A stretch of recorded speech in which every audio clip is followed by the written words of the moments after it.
¿Te imaginas una época donde las malagueñas se convirtieron en la música perfecta, donde cantantes e instrumentistas desplegaran todo su virtuosismo? Eso sucedió con las malagueñas en el siglo XIX.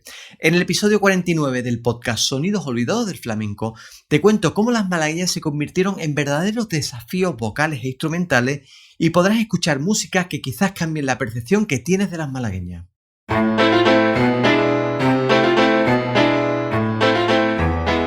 Sonidos escuchados. Sonidos disfrutados. Sonidos bailados. Sonidos relegados hoy al olvido. Pero es posible hacer algo por ellos. Hagamos memoria. Soy José Miguel Hernández Jaramillo y os invito a enrolaros en este viaje por los sonidos, historias, espacios y personajes que formaron parte del flamenco del siglo XIX.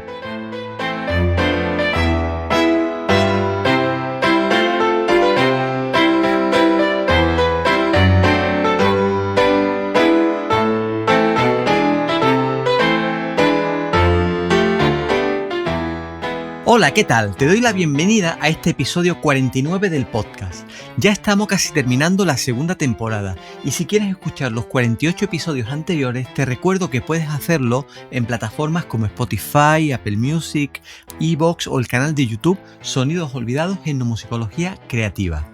En este episodio vamos a sumergirnos en un tema que no encontrarás en ninguna historia del flamenco, como es habitual en casi todos los episodios de este podcast.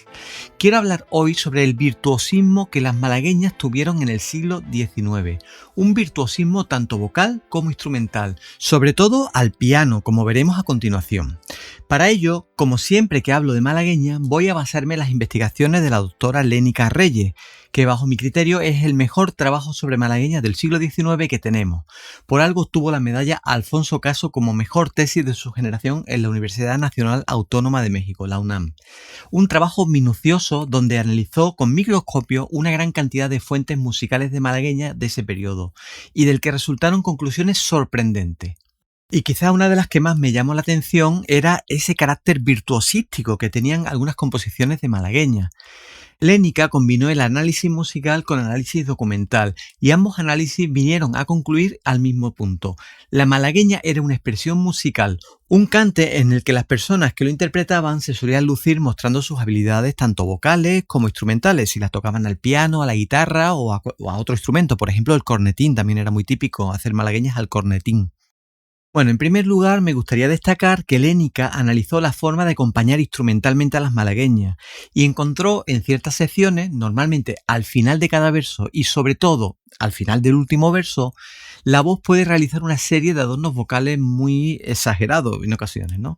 En ocasiones este acompañamiento musical no para, digamos, sino que sigue un ritmo constante, pero en otras ocasiones sí. Por ejemplo, al inicio del verso se toca un acorde y el instrumento acompañante, que puede ser el piano o la guitarra, espera que la persona que canta termine de hacer toda clase de florituras y adornos vocales que desee o que pueda, ¿no? Que tenga capacidad de hacer, ¿no? Por ejemplo, en una malagueña titulada La malagueñita en ronda de José Pinilla se incluyeron estas indicaciones a ese respecto. Estas coplas se cantan generalmente sin atenerse al preciso valor de la figura, sosteniendo mucho algunas notas y con entera libertad respecto a aumentar notas de adorno según el buen sentido del ejecutante. Hay otra anotación que dice lo siguiente: en estas terminaciones suelen los cantores del pueblo también añadir una fermatita a su capricho, de lo cual resulta que en cada repetición del cantar es una fermata diferente. Esto le da variedad, hace aplaudir y meter bulla a los concurrentes y desear se repita otra coplita. Pues fíjate cómo enfatiza que se pueden aumentar los adornos según el buen gusto de la persona que cante, o que las fermatas o los cierres de los versos se pueden hacer de muy diversas maneras. Pues antes de continuar vamos a escuchar algunos de los pasajes de más complejidad técnica precisamente de esta malagueña, que fue compuesta en 1888.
Bueno, como ves, es totalmente para que la persona que esté tocando el piano se luzca. Más adelante, también en esta obra, aparece esta eléctrica sesión.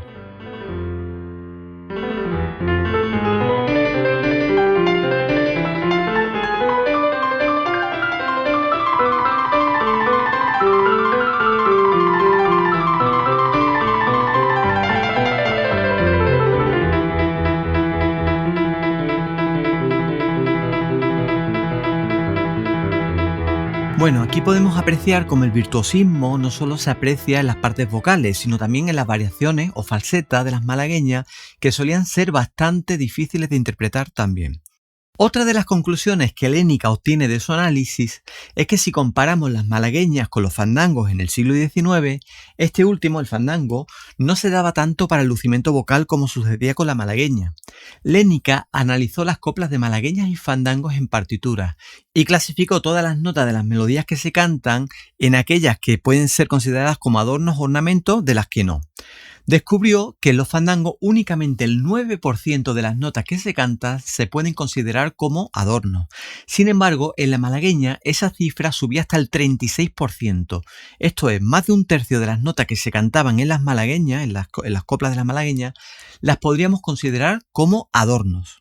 Esto no es de extrañar si, como Lénica también concluye en este trabajo, el fandango era una expresión musical eminentemente para ser bailada, mientras que la malagueña era principalmente para cantarla solista, sin baile, por lo tanto era más propicia para que se insertaran esas notas de adorno vocal. Voy a leer una crónica de una actuación del tenor cordobés Rafael Bezares de 1895, en las que como un bis cantó unas malagueñas. Fíjate cómo el cronista destaca la cantidad de adornos que se incluyeron en esta malagueña.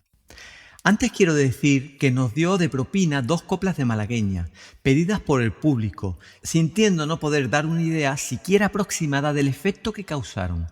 No será extraño que se lo produzca también de admiración y de encanto a sus profesores en Italia, si tienen la suerte de oírle cantarla. Tengo la creencia de que no hay quien se dé cuenta de cómo armoniza tan admirablemente la profusión de adornos que acumula a la melodía central de este canto popularísimo y vulgar que por todas partes se oye. Bueno, aquí veis el sesgo clasista que tiene la persona que está escribiendo esta crónica, ¿no? Dice que es un canto vulgar cuando se oye por todas partes, pero sin embargo cuando la canta el gran tenor de aquella época, Bezares, el cordobés Bezares, pues una maravilla, ¿no? Pues vamos a escuchar una copla de malagueñas, en este caso concebida no para ser cantada, sino para ser interpretada al piano, en el que se percibe la intención del autor, el húngaro Óscar de la China, en resaltar toda la ornamentación, a veces exagerada, que se producía al cantar la malagueña, especialmente, como digo, al concluir el canto. En este ejemplo vais a escuchar que el sexto y último verso de la malagueña tiene 52 notas, sin contar el trino inicial. Pues vamos a escuchar esta copla de malagueña.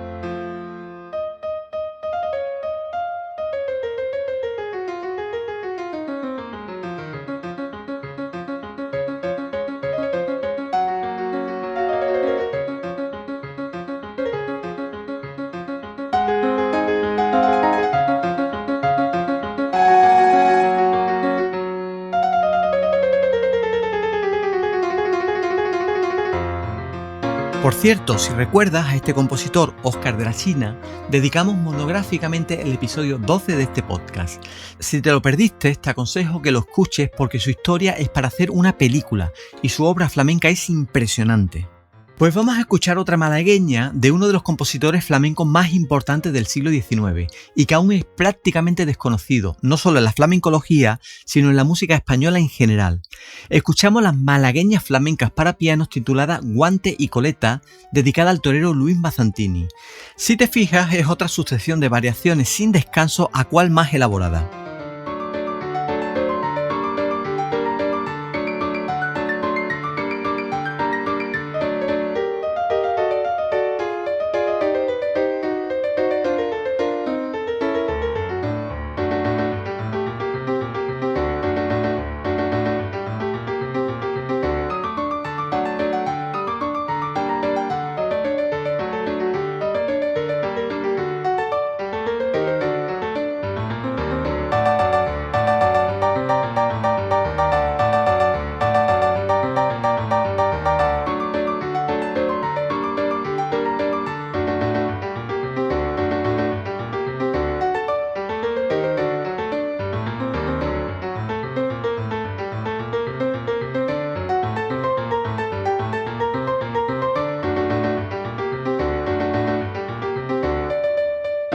Algún día dedicaré un episodio completo a Isidoro Hernández y su prolífica obra flamenca para piano. Quizás como reminiscencia de ese virtuosismo de las malagueñas del siglo XIX, nos han llegado las malagueñas que actualmente se cantan en el flamenco, donde las personas que las cantan suelen terminar con esa secuencia de adornos vocales que las hacen tan características. Bueno, pues oyendo estas maravillas, estos sonidos olvidados de un flamenco que floreció a finales del siglo XIX, quizás se pueda entender la enorme popularidad que tuvieron las malagueñas en esa época, llegando a convertirse en uno de los cantes más populares de España en ese periodo junto a las peteneras. Como ya he comentado en otras ocasiones, prácticamente toda la música que escuchas en este podcast no la vas a poder encontrar en ningún otro sitio, porque no ha sido grabada nunca. Pertenecen, como digo, a esos sonidos olvidados del flamenco que desde aquí tratamos de recordar.